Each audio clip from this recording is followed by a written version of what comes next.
Welcome students. So in today's lecture we shall be starting with our next vitamin B subclass, that is vitamin B6, also known as pyridoxine. So vitamin B6 is used to collectively represent the three compounds. So it is basically having three compounds in it, vitamin B6, and these are pyridoxine,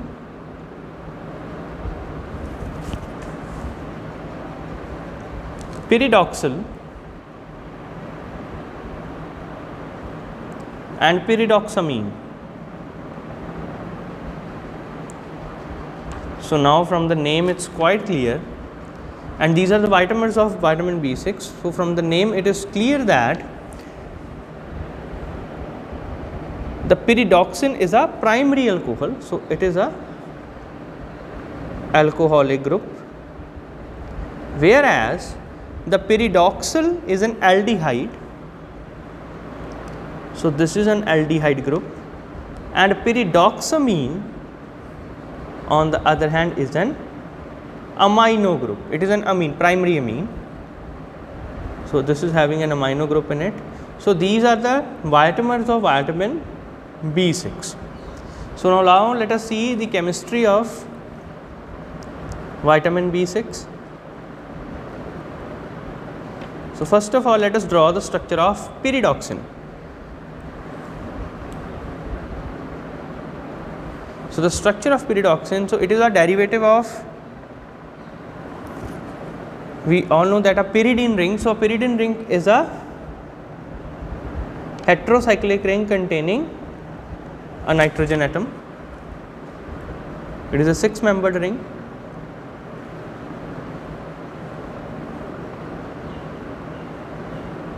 So students, this structure is always similar in all the vitamins of vitamin B6. So the difference will be lying only here. If on the first position lies an alcohol, then this is pyridoxine.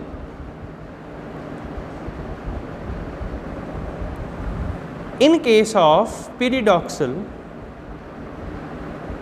the rest of the structure remains the same.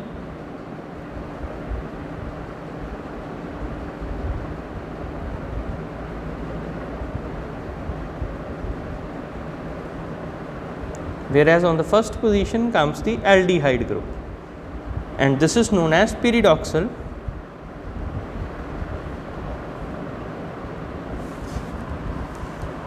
And in case of pyridoxamine, a primary amine is present on the first carbon. So let us draw the general structure first. So this is a pyridine ring.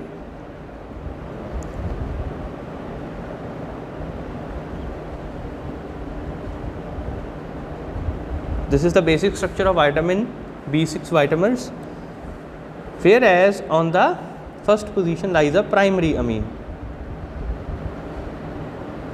So this is the structure for pyridoxamine. So now it is clear to all of you that the green colored structure that is represented here, it shows the basic structure that is common in all the three vitamin B6 vitamins, whereas the changes are occurring on the first position. Pyridoxine is a primary alcohol, pyridoxal is an aldehyde, and pyridoxamine is a primary amine. So they can be interconverted to each other, and they are excreted in the form of 4-pyridoxic acid. So another, that is a coenzyme that is associated with this, is pyridoxal phosphate. So the coenzyme associated is also known as PLP, or pyridoxal phosphate.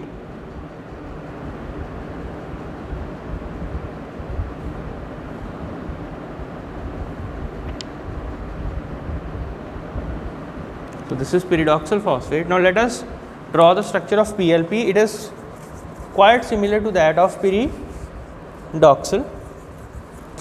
So we all know that pyridoxine is an aldehyde. Here you can see.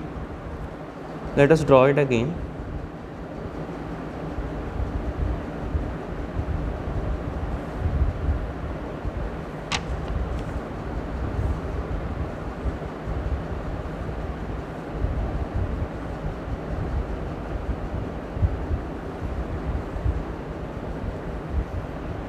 So this is the structure of pyridoxal. Whereas at this position, when a phosphate is attached, so this structure becomes that of pyridoxal phosphate. So this is the structure for pyridoxal phosphate. So all of these are interrelated to each other and they ultimately form this coenzyme known as pyridoxal phosphate. Now what are the biochemical functions that are associated with this? So now let us see the various biochemical functions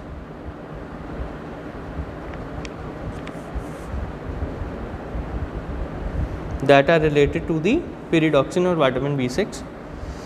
So the first one is known as the transamination.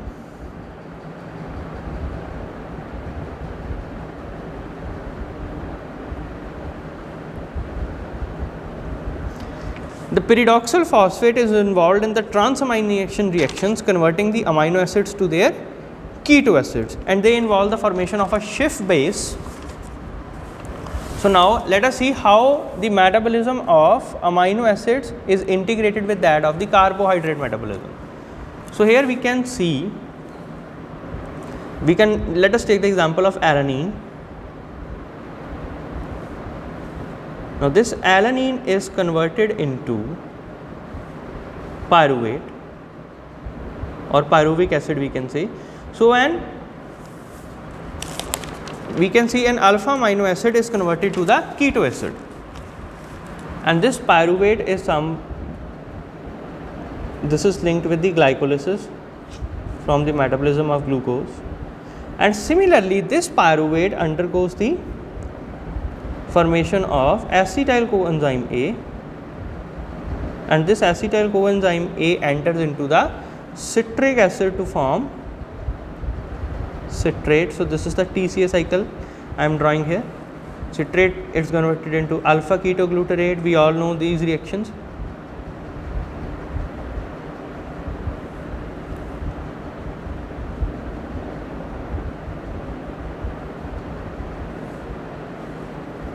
Then the oxaloacetate. So I am just drawing it in brief, and this oxaloacetate binds with the acetyl coenzyme A to yield the citrate molecule again. So students, this is regarding the TCA cycle or the citric acid cycle here. The oxaloacetate also comes from another alpha amino acid known as aspartate, where it is converted into a keto acid known as oxaloacetic acid. So on both these positions the coenzyme PLP is acting. So here you can see the coenzyme PLP is acting, and this is the first biochemical function of the pyridoxal phosphate, that is the transamination. So the transaminase enzyme, the enzyme that will be acting here will be the transaminase.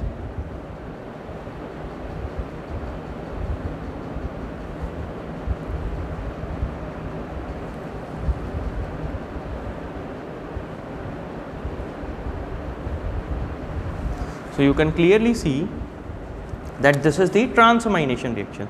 Now let us draw the second reaction here. The second important biochemical function related to this. Now this is the decarboxylation.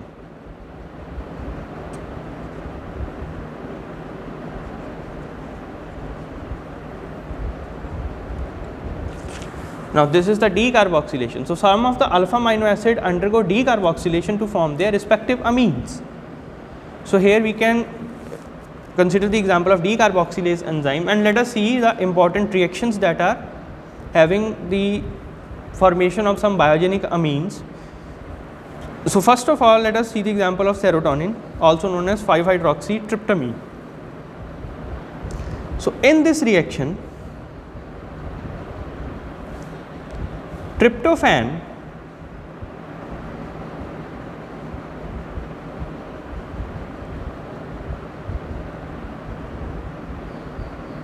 is converted into 5-hydroxytryptophan, and this 5-hydroxytryptophan in presence of PLP and by removal of one carbon dioxide molecule gets converted into 5-hydroxytryptamine, also known as serotonin.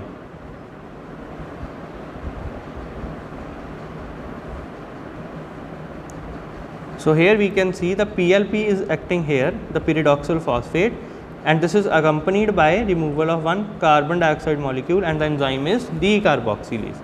So it is the main function of, here you can see the highlighted PLP. This is leading to the formation of serotonin, commonly known as serotonin. So we all know that serotonin is important in nerve impulse transmission, and it regulates the sleep behavior and blood pressure. So it is having the importance in the nerve impulse transmission, in regulating the sleep and the behavior.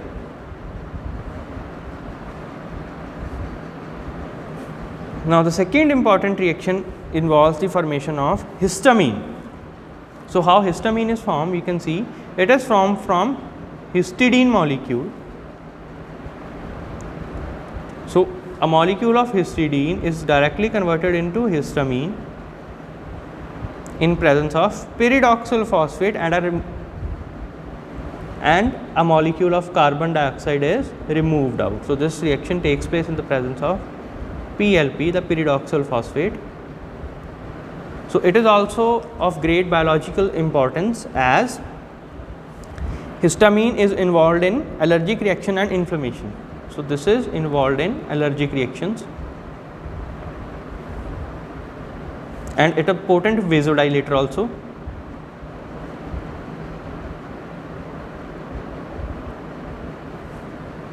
And it lowers the blood pressure. So these are some of the important reactions in the decarboxylation purpose. So you can see the two decarboxylation reactions, that is of tryptophan leading to formation of serotonin, and histamine from histidine. The third important biochemical function related to pyridoxine is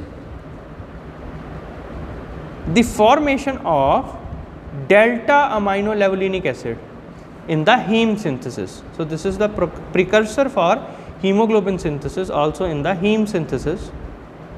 So I shall be writing it in the reaction form.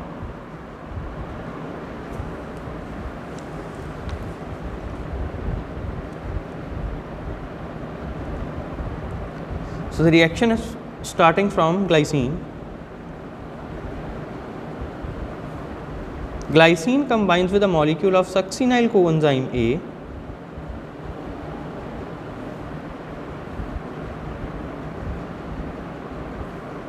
and in presence of PLP,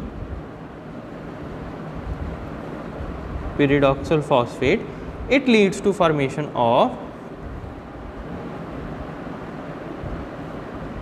delta amino levulinic acid,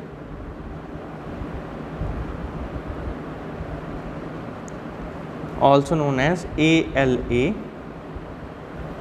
and this is further involved or act as a precursor for synthesis of heme protein, that is important for hemoglobin. So now let us see the next important biochemical function. So this is the synthesis of niacin coenzymes. So in the synthesis of the niacin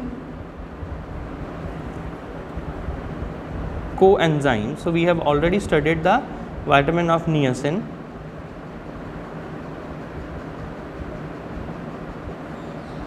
So the niacin coenzymes, we all know these are NAD and NADP.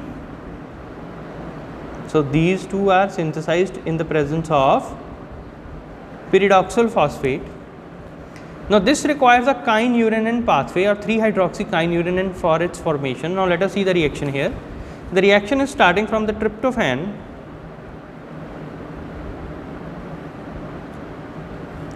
The tryptophan is converted into 3-hydroxykynurenine,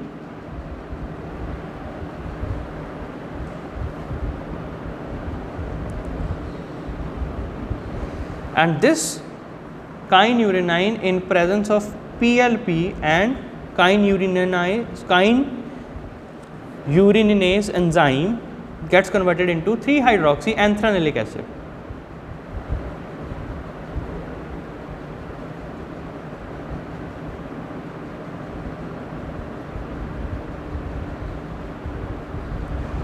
So at this position the PLP is acting, which is an important reaction and cannot occur without the presence of PLP or pyridoxal phosphate, and this 3-hydroxyanthranilic acid is further leading to formation of NAD and NADP. So the niacin dependent coenzymes. So another important biochemical function is formation of sulfur containing amino acids, or in the metabolism of sulfur amino acids we can say.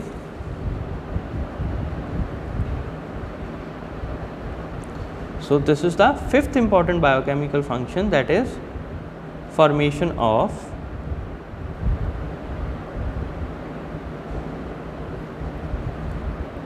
or we can write here the metabolism of sulfur amino acids.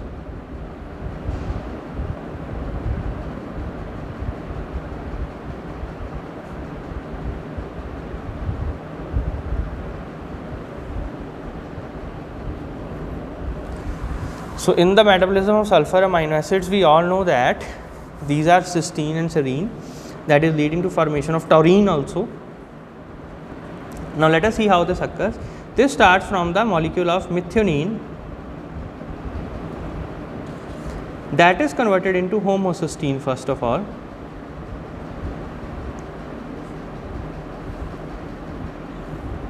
Now this molecule of homocysteine leads to the transfer of the sulfur group to serine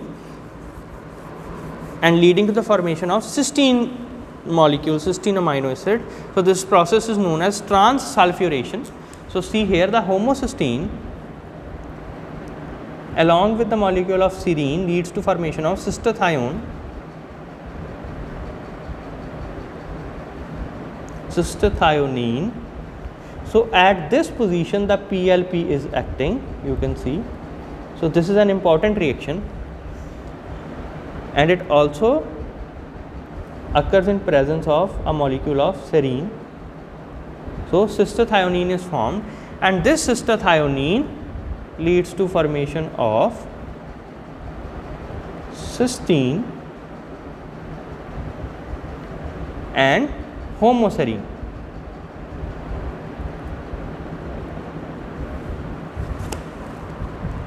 So this is a PLP dependent cystathionine synthase enzyme that is leading to formation of cysteine, and cysteine further is decarboxylated in presence of PLP to form taurine.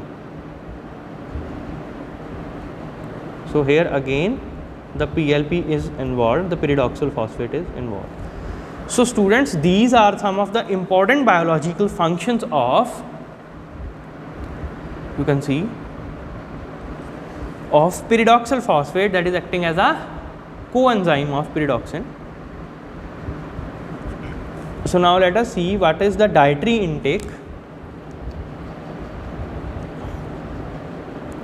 The recommended dietary intake of pyridoxine is around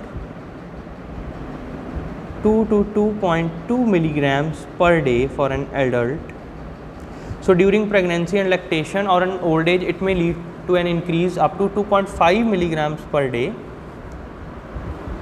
So the dietary sources involved in this are generally from the animal sources, that is egg, basically the egg yolk we can say, the fish,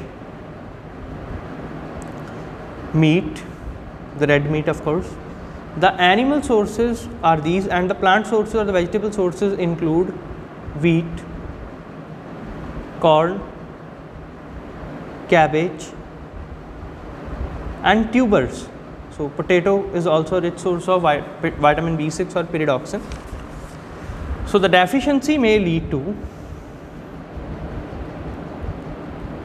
now the deficiency of vitamin B6 leads to neurological symptoms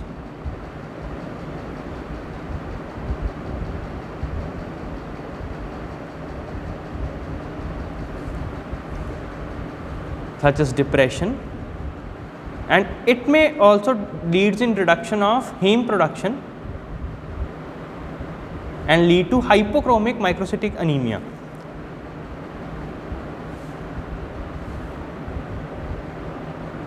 also known as hypochromic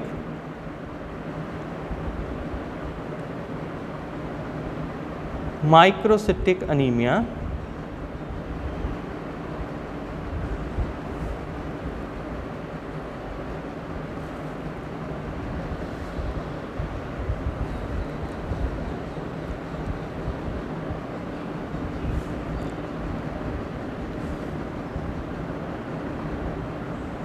Due to the heme deficiency. So, we all had covered that it is important in production of heme and alpha delta aminolevulinic acid. So, it is generally rare and generally the supplements of pyridoxine overcome such deficiencies quite easily, but there are certain drug induced deficiencies also. So, two drugs that are quite common which are causing the deficiency of vitamin B6. So, these two drugs are, you all may be familiar to them. The first one is isoniazid, that is given in tuberculosis. So, a person on the long therapy of or prolonged usage of isoniazid should be supplemented along with vitamin B6, whereas another drug known as penicillamine